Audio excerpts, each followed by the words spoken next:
Emergency के time में काहे ना मुसलमानन के बैंक नसबंदी करी जात रहा, हिंदुओं के काहे खोज खोज के नसबंदी होता रहा भैया। ठीक है, आपके सवाल पे मेरा एक सवाल है, अगर हिंदू राष्ट्र बनता है संविधान लागू होगा कि मनुष्य?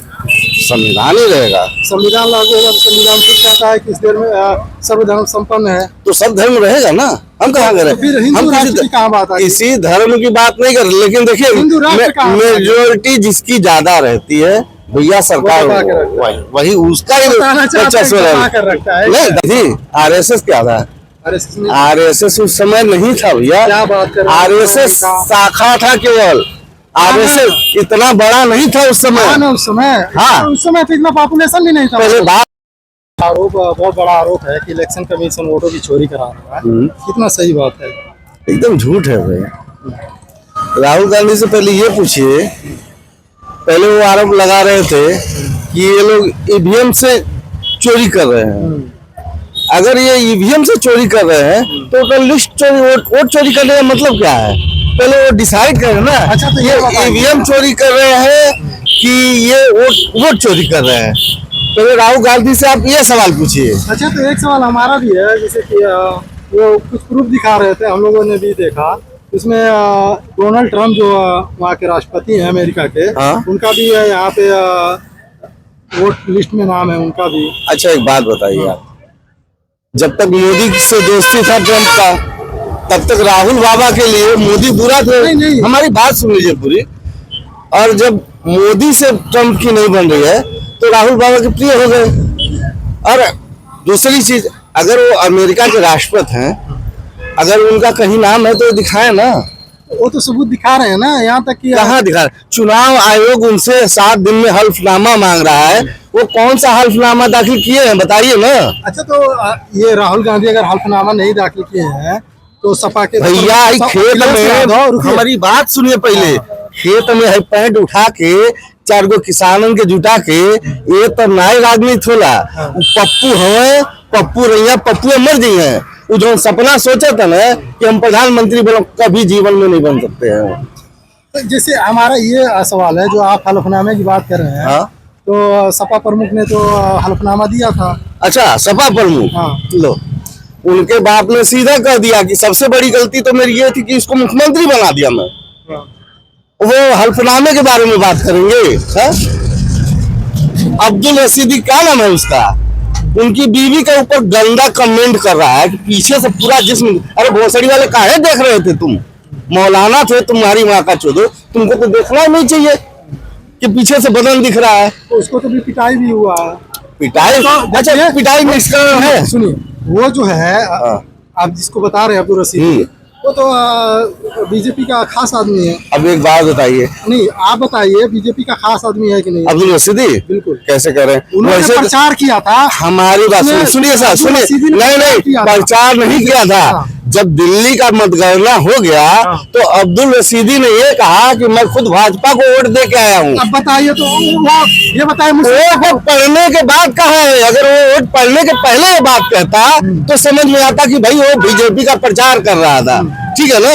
वोट पढ़ने के बाद वो कहा कि हम बीजेपी को वोट दे के आए। भैया अगर तुम्हारे मन में था तो तुम पहले कह देते कि भैया जितने हमारे मुसलमान हैं बीजेपी। अच्छा, बताइए, अब्दुल रशीदी पूरे मुस्लिम को थोड़ी ना रिप्रेजेंट कर रहे हैं। जब रिप्रेजेंट वो करेंगे तो भैया वैसी साहब क्या करेंगे?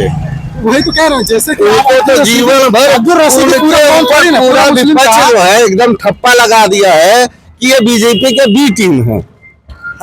लेकिन आप कह सकते हैं कि बीजेपी की बी टीम है। हाँ, हर चुनाव में तो यही होता है कि उनको बोलते हैं कि बीजेपी की बी टीम है, लेकिन ऐसा नहीं है। मुसलमानों का वोट उनको मिलता है, चाहे 10 मिले या 20 मिले, चाहे जितना भी मिले। अगर मिलता नहीं तो बिहार में उनको सीट निकलती। अच्छा, जो ये बात है आप कह रहे हैं, अब्दुल रशीदी की बात कह रहे हैं, जैसे देखिए सर, मैं आपसे सीधे सीधे एक ही बात कहूंगा, मैं ज्यादा पढ़ा लिखा नहीं हूँ, मैं 8वीं तक पढ़ा हूँ, लेकिन मैं अपने आप को खुशनसीब मानता हूँ कि मैं 8वीं तक पढ़ के मैं चूतिया हूँ। लेकिन जो पढ़े लिखे चूतिया हैं उनसे तो मैं अच्छा हूँ। पढ़ लिख के अगर हम चूतिया बनते तो भाई उसके लिए तो भाई ऊपर वाला समझे। अच्छा, ये बताइए, जो राहुल गांधी का जो आरोप है, हमारा जो सवाल था, वो सही है कि नहीं? गलत है, एकदम गलत है। हमारा एक नाम है, हमारा मकान छपिया में भी है, हमारा तो मकान मकान नंबर 0 किसका होता है ये बताइए? 0 हमें अभी याद आया, मकान नंबर 0 किसका होता है? मकान नंबर 0 संख्या, सबसे बड़ी संख्या तो वही है। मकान नंबर 0 फिर उससे बड़ी संख्या क्या है? मकान में एक रूम में 80 अगर 0 अगर ना लगे, 0 लगेगा नहीं तो 80 होगा कैसे, बताइए ना। सबसे बड़ी संख्या तो 0 ही है। अच्छा ये बताइए, एक छोटा रूम है, हाँ मीडिया वाले बहुत दिखाए थे हाँ। उस समय। हाँ। एक मकान में 80 लोगों का एक ही मकान नंबर से अच्छा एक बात बताइए, हमारा फैमिली बड़ा है और हम ज्वाइंट फैमिली में रहना चाहते हैं, तो आज भी धर्म के लोग रहते हैं उसी में। नहीं, तो फिर ये तो ऐसे थोड़ी हो सकता है। तो ऐसे ही हुआ है ना, नहीं, तो सवाल उठा है ना। नहीं, ये गलत सवाल। आखिर इसी सब बातों पे इलेक्शन कमीशन जो है सामने आके बयान दिया है, इसके पहले भी तो एक बात अच्छा और आज है। ये कह रहे हैं कि सुनिए, कौन सी ऐसी संस्था बची है जो राहुल गांधी छोड़ दी है, बताइए, जिसके ऊपर वो सवाल नहीं उठाए हैं। अच्छा ये बताइए, आपकी बात सही है, लेकिन ये एक बात और है, इलेक्शन कमीशन के प्रमुख ने कहा था कि लोगों की बहू बेटियों को क्यों उनका वीडियो क्यों जारी करें, ये गोपनीयता की सवाल है, इससे प्राइवेसी भंग होती है, क्या कहना है इससे? अच्छा ये बताइए, सबसे हम तो पुरुष हैं, हमको अगर नहर में कूदना है तो हम ऐसे निकालेंगे और पैंट भी निकाल देंगे और चड्डी पे सीधे नहर में कूद जाएंगे, लेकिन अगर बहन बेटी को कूदना रहे तो निकाल के कूद जाएंगे ही। तो पर्दा बहन बेटियों का जो, देखिए आप भी मीडिया में अगर दिखाते हैं, कहीं अगर कोई प्रकरण होता है तो आप पहले मुंह पे क्या लगाते हैं? नेट लगाते हैं भाई, पहचान छुपाते हैं ना। तो सबका अपना अपना तरीका है। ये तो उन्होंने ये थोड़ी कहा था कि हम पूरे पब्लिक में इसको पब्लिश करेंगे। दूसरी चीज वो छोड़िए, वो भी छोड़ दीजिए। राहुल गांधी के इतने आरोपों के बाद भी चुनाव आयोग ने एक सिस्टम बनाया है ना कि आपके पास आधार कार्ड है और मकान संख्या है, मकान का कागज है, तो आप जाइए तुरंत अपना नाम दाखिल कराइए। अगर नहीं हो फिर आप चुनाव पे उंगली उठा सकते हैं। जब ये व्यवस्था है तो वो करना चाहिए ना पब्लिक को। SIR में कहाँ आधार कार्ड मांगेगा? आप बताइए। हमारे कहने का मतलब है, नहीं हो रहा था वो अलग की बात है, पहले की बात छोड़िए। पहले क्या था? अच्छा ये बताइए, जब सब लोग साथ में ही रह रहे थे तो बंटवारे की क्या जरूरत पड़ी थी? ये तो अपना अपना राजनीतिक है भैया, राजनीतिक मुद्दा। जिन्ना को अलग देश चाहिए था, जिन्ना को अलग देश चाहिए था, तो जिन्ना ने सपना देखा था कि भारत आजाद होगा? जिन्ना क्या किए हैं बताइए? कौन सा इतना बड़ा काम जिन्ना कर दिए? तो आखिर क्यों बंटवारा हो? नहीं ना, आखिर बताइए। अगर जिन्ना की आप बात कर रहे हैं तो कांग्रेस की कम्युनिटी थी ना उस समय, और कोई पार्टी थी? कोई पार्टी थी? आरएसएस क्या था? आरएसएस उस समय नहीं था भैया। क्या बात कर रहे हैं? आरएसएस शाखा था केवल, आरएसएस इतना बड़ा नहीं था उस समय। उस समय हाँ, उस समय तो इतना पॉपुलेशन भी नहीं था। पहले बात सुनिए। दूसरी चीज, ये जो वीर सावरकर जो थे, इनकी जीवनी एक बार निकाल के पढ़िए। फिर इस कांग्रेस का जो है ना, हिंदू राष्ट्र का मतलब हिंदू संगठन का किसने किया?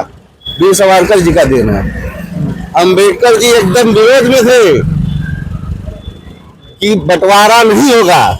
चलिए वो भी छोड़ दीजिए। इमरजेंसी के टाइम में काहे ना मुसलमानों के बैंक नसबंदी करी जात रहा, हिंदुओं के काहे खोज के नसबंदी होता है भैया? काहे ना हुआ? कौन सा आपके पास? आज से जो आपके दादा परदादा होंगे उनसे पूछिए इमरजेंसी के टाइम में क्या हुआ था। नहीं, उस समय का वो नियम था नसबंदी। अरे सर जी, हम लोग उस समय इतने छोटे छोटे थे। नसबंदी कौन करा रहा था? इंदिरा गांधी करा रही थी, और कौन करा? इन लोगों को जबरदस्ती एकदम इमरजेंसी का वही मतलब है था।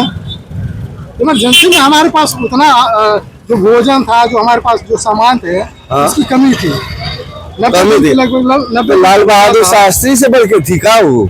लाल बहादुर शास्त्री जब अनाज का कमी पड़ा तो वो तो हफ्ते में एक दिन भूख हड़ताल कर दिए थे कि हर आदमी, प्रत्येक आदमी भारत का हफ्ते में एक दिन उपवास रखेगा, उससे अनाज की कमी कम होती है। अच्छा, तो हम भूख से अगर ऐसा जो कह रहे हैं कि हम एक दिन भूखे रह जाते, 90 दिन में कितना दिन आप भूखे रह जाते? अब ये बताइए सावरकर जी जब जेल में थे तो कितने दिन वो भूखे थे? अच्छा, सावरकर जी का बात आता है तो अक्सर राहुल गांधी चिट्ठी भी दिखाए थे, उसमें जो है कि महाराज ये कभी ये लोग ये नहीं सोचे कि भगत सिंह देश के लिए मरे हैं, बिल्कुल मरे, सुखदेव देश के लिए मरे हैं, राजगुरु देश के लिए मरे, सुखीराम बोस, वो सबसे पहला व्यक्ति फांसी पे चढ़ने वाला वही आदमी बंगाल का। ये लोग ने देश आजाद किया है। अच्छा, मुस्लिमों का कोई रोल नहीं था देश आजाद कराने में? मुस्लिमों का क्या रोल था? आपसे पहली बार मैं सुन रहा हूँ कि मुस्लिमों का क्या रोल था? क्यों नहीं था? हाँ? मुस्लिमों का रोल यही था कि अंग्रेज जब जाने लगे, सुनिए हमारी बात सुनिए, अंग्रेज जब जाने लगे तो अपना पूरा खिंडा इनको दे दिए। किसको दे दिए? मंदिर के सामने सुअर काट के डालो और मस्जिद के सामने गाय काट के डालो, सुअर काट के डालो मस्जिद के सामने का काम हो रहा था, वही किए ना। ये तो हिंदू मुस्लिम में आपस देश में ही लड़ाने की साजिश थी ना। ये लड़ा कौन रहा था?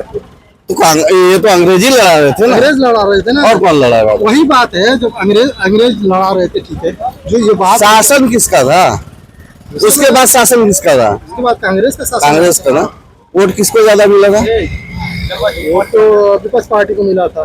तो जब प्रधानमंत्री उनको होना चाहिए था ना, भुखमरी से बाहर निकालिए, अलग राज करके, लाखों हिंदुओं को कटवा के। उसमें हिंदू भी मारे गए थे, मुस्लिम भी मारे गए। ये कौन कर रहा है? किसने बोल दिया आपको कि मुस्लिम नहीं मारे? अच्छा चलिए, ये दिल्ली में जो सिख दंगा हुआ था ये भी ये भाजपा के या आरएसएस का ही दिन था का? नहीं। अच्छा ये बताइए, आपका कहना है कि मुस्लिमों का कोई रोल नहीं था। भैया सीधी बात सुनिए, इंडिया गेट पे आप हम हिंदू हैं, ये हिंदू राष्ट्र बनेगा और हम हिंदू का ही समर्थन करेंगे। जब उनके नाम पे पाकिस्तान देश दे दिया गया, ठीक है, आप हैं मेजोरिटी आपकी कम है तो मेजोरिटी के हिसाब से रहिए ना। जैसे पाकिस्तान में हमारी मेजोरिटी कमजोर है वो दबा के रखते हैं, लेकिन यहाँ आजाद है लोग। ठीक है, आपके सवाल पे मेरा एक सवाल है, अगर हिंदू राष्ट्र बनता है संविधान लागू होगा कि मनुष्य? संविधान ही रहेगा। संविधान लागू होगा तो संविधान खुद कहता है कि इस देश में सर्वधर्म संपन्न है, तो सब धर्म रहेगा ना। हम कहाँ करें? तो फिर हिंदू राष्ट्र की कहाँ बात है? किसी धर्म की बात नहीं कर, लेकिन देखिए मेजोरिटी जिसकी ज्यादा रहती है भैया, सरकार वही उसका ही वर्चस्व है। नहीं दबा कहे रखेगा भैया, सब धर्म यहाँ बराबर है। आप अपना पूजा पाठ करिए, हम अपना करेंगे। बिल्कुल, ऐसे हमारा देश तरक्की करेगा। तरक्की अच्छा, आपस में मिलकर नहीं। एक बात बताइए, एक समय था छोटे बच्चे कभी ये नहीं जानते थे कि मुख्यमंत्री चाहे प्रधानमंत्री कौन है, और ये समय है अगर 5 साल के बच्चे से पूछ लेंगे। मेरा एक और सवाल है, इस पे निकल के आया है। अब पहले लोग कहते थे भारत सरकार, हाँ ठीक है, हाँ। पहले जो पार्टियां थी उनका नाम इतना नहीं था, चर्चा नहीं था, हाँ। लेकिन अभी जो है जो पार्टियां हैं सीधे बोलते हैं या तो बीजेपी सरकार बोलेंगे, हाँ। या तो मोदी सरकार बोलेंगे। ऐसा क्यों नहीं कहते कि भारत सरकार? क्या दिक्कत है भारत सरकार बोलने में? आप कहीं भी जाएंगे तो भारत सरकार ही मिलेगा। कहाँ पे? हम अच्छा भैया, किसकी सरकार चल रही है? योगी जी की। अब कहाँ लोग दूर जा रहे हैं? अब अभी पास जब प्रधानमंत्री मोदी है, बताइए प्रधानमंत्री कौन चला रहा है? प्रधानमंत्री नरेंद्र मोदी जी। देखिए, आप बताइए, यहीं पे बताइए। आप संस्था की बात की है, आप कहीं भी जाएंगे। हमने पूछा, देखिए देश तो भारत सरकार चला रही है ना। कहीं भी जाएंगे तो वहाँ पहले बोर्ड लिखा रहता है भारत सरकार। हाँ। अगर एक कर्मचारी लोगों के जो जुबान पे आ चुका है, ये पहले तो ये होना चाहिए, देश पहले फर्स्ट होना चाहिए ना। हाँ। पार्टी फर्स्ट होनी चाहिए। नहीं, देश पहले होना चाहिए ना। आप देखिए यहाँ पे पार्टी फर्स्ट आ रही है। जैसे ये जो है 20 साल पहले आज से जब बीजेपी विपक्ष में थी, इतना हंगामा हुआ था कभी? नहीं हुआ था। छोड़िए, हमारी बात नहीं हुआ था। विपक्ष में ये भी पार्टी भी रही है, बीजेपी भी विपक्ष में रही है। इतना संसाधनों पे इसने आरोप कहीं लगाया हो तो आप बताइए।